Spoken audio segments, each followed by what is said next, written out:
തൃശൂർ പൂരത്തിനിടെ ആന ഓടാൻ കാരണം ലേസർ ആക്രമണമെന്ന് ദേവസ്വം. ആനകളുടെ കണ്ണിലേക്ക് ലേസർ അടിച്ചു. പൂരപ്പറമ്പിൽ ലേസറുകൾ നിരോധിക്കണം.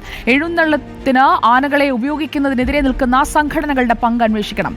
ലേസർ ഉപയോഗിച്ചവരുടെ റീലുകൾ സഹിതം പരാതി നൽകുമെന്നും പാറമേക്കാവ് ദേവസ്വം ഭാരവാഹികൾ പറഞ്ഞു.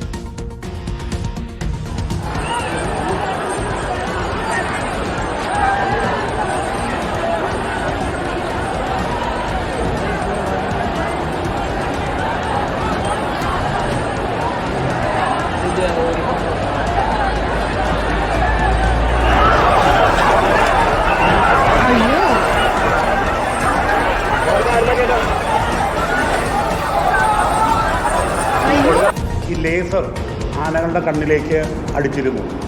അതിൻ്റെ ഫലമായിട്ടാണ് തിരുവമ്പാടി വിഭാഗത്തിന് ആന ഒന്ന് പേടിക്കുക ചെയ്തത്. ഈ ലേസർ വിൽപ്പന നിരോധിക്കണം. പിന്നെ ആരും ഉപയോഗിക്കുന്നുണ്ടായാലും അവരുടെ പേരിൽ കർശന നടപടികൾ ജില്ലാ ഭരണകൂടം എടുക്കണം. ഈ പൂരം നിർത്തിവെക്കാനുള്ള ലോബികൾ വളരെ സജീവമാണ്. ഈ ആന എഴുന്നള്ളിപ്പിനെ തടയുക എന്നുള്ളൊരൊറ്റ ഉദ്ദേശത്തിലാണ് ഇത് ചെയ്തുകൊണ്ടിരിക്കുന്നത്. പല റീൽസും തപ്പിക്കൊണ്ടിരിക്കുകയാണ്. അതിൽ വന്നു കഴിഞ്ഞാൽ കോടതിയെ പോലും ഞങ്ങളത് ധരിപ്പിക്കാനുള്ള തയ്യാറെടുപ്പിലാണ്. വിവരങ്ങളുമായി ജെയ്സൺ ചാമോളപ്പിൽ നമുക്കൊപ്പം. Good evening Jason ചാമോളപ്പിൽ. കഴിഞ്ഞയാഴ്ച പൂരത്തിനിടെ ഉണ്ടായത് എന്താണെന്നതിൽ ഇപ്പോൾ വ്യക്തത വരികയാണ്. ആനകളുടെ കണ്ണിലേക്ക് ലേസർ രശ്മികൾ പായിപ്പിക്കുന്നതിന്റെ റീലുകളടക്കം തെളിവുകളായി മുന്നിലുണ്ട്. ആരാണിത് ചെയ്തത് ജെയ്സൺ? Sujaya, good evening.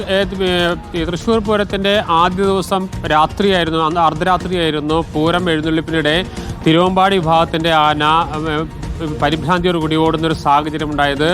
ആന ആളുകളുടെ ദേഹത്തേക്ക് കയറിയില്ല. പക്ഷേ ഇത് കണ്ട് പരിഭ്രാന്തരായി ഓടിയ ആളുകൾക്ക് ചെറിയ തോതിൽ പരിക്കേറ്റിരുന്നു. ഈ പശ്ചാത്തലത്തിലാണ് പാറമേക്കാവ് ദേവസ്വം ഗുരുതരമായ ഒരു ആരോപണമായി ഇപ്പോൾ രംഗത്തെത്തിയിരിക്കുന്നത്. ഈ പൂരപ്പറമ്പിൽ യാതൊരു നിയന്ത്രണവുമില്ലാതെ പോലീസിൻ്റെ കർശന നിയന്ത്രണങ്ങൾ വെട്ടിച്ചുകൊണ്ട് ലേസർ ഉപയോഗിച്ചു എന്നതാണ് പ്രധാനമായത്. ആനകളുടെ കണ്ണിലേക്ക് ലേസർ ഉപയോഗിച്ചു. ഇത്തരത്തിലുള്ള സാഹചര്യത്തിലാണ് ആന ഇടയാനും ഓടാനും സാഹചര്യമുണ്ടായിരുന്നത്. ഇതിന് പിന്നിൽ വ്യക്തമായ ഒരു ഗൂഢാലോചനയുണ്ട്. ഇതിന് പിന്നിൽ ലോബി പ്രവർത്തിക്കുന്നുണ്ട്. കഴിഞ്ഞ കുറേ കാലങ്ങളായി തൃശ്ശൂർ പൂരത്തെ തകർക്കാനും ആന എഴുന്നള്ളിപ്പിനെ തകർക്കാനും നടത്തുന്ന വലിയൊരു ലോബി അന്താരാഷ്ട്ര തലത്തിൽ തന്നെ പ്രവർത്തിക്കുന്നുണ്ടെന്നാണ് പാറമേക്കാവ് സെക്രട്ടറി രാജേഷ് വ്യക്തമാക്കുന്നത്. കാരണം ഒരു പണിയുമില്ലാതെ നിൽക്കുന്ന ആളുകളുടെ പേരിൽ 10-15 ലക്ഷം രൂപ ചെലവഴിച്ച് സുപ്രീം കോടതി വരെ കേസ് പോകാൻ ഇവർക്ക് എവിടെ നിന്ന് ഫണ്ട് എന്നതാണ് പ്രധാനമായി ഉയരുന്ന ചോദ്യം. അത്തരത്തിലുള്ള ലോബി ഈ തവണയും തൃശ്ശൂർ പൂരത്തിന് സജീവമായിരുന്നു. അവരാണ് ആനയെ ബോധപൂർവം ആനയിടയാൻ സാഹചര്യം ഉണ്ടാക്കിയതെന്നാണ് ഉന്നയിക്കുന്ന ആരോപണം. ഇത് സംബന്ധിച്ച് പോലീസിൽ പരാതി നൽകുന്നത് ആലോചിക്കുന്നു. ഇത് സംബന്ധിച്ചുള്ള കൂടുതൽ തെളിവുകൾ ശേഖരിച്ചു വരികയാണ്. അതോടൊപ്പം തന്നെ ഹൈക്കോടതി സമീപിക്കാനും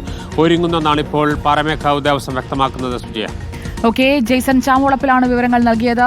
ആരാണ് ഇതിന് പിന്നിൽ പ്രവർത്തിച്ചത്, അവരുടെ പങ്ക് അന്വേഷിക്കണമെന്നതാണ് ഇപ്പോൾ ദേവസ്വം ആവശ്യപ്പെടുന്നത്.